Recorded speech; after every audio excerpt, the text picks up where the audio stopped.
technologies tends to go up with it, because you can kind of see this kind of oscillating end state for all these technologies. So take any energy economics with a bit of a grain of salt.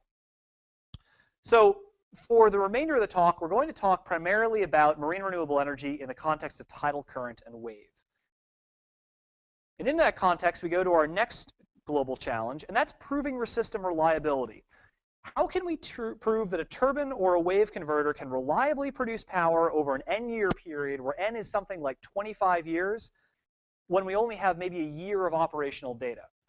So this is a picture of the 1 megawatt Alstom tidal turbine being mobilized in the Orkney Islands in Scotland. I had the pleasure of actually seeing this when I was in the Orkneys, I think it was last fall. And that one right there is its 500 kilowatt predecessor. So they've done a 2x scale up in about a year on that technology. You can see the amount of equipment required to get this off the dock. You got a big crane barge, and then when you got to the site, you actually need to plug that into a socket to start generating power. It's expensive to bring things in and out of the water. And so the overall economic viability of marine energy is really predicated on these devices working for a 20 to 25 year period and not requiring very much maintenance. So that's a tough target to meet. The longest a marine energy system has been in the water to date is about 4 years. The shortest test lasted 24 hours when all the blades self-decommissioned.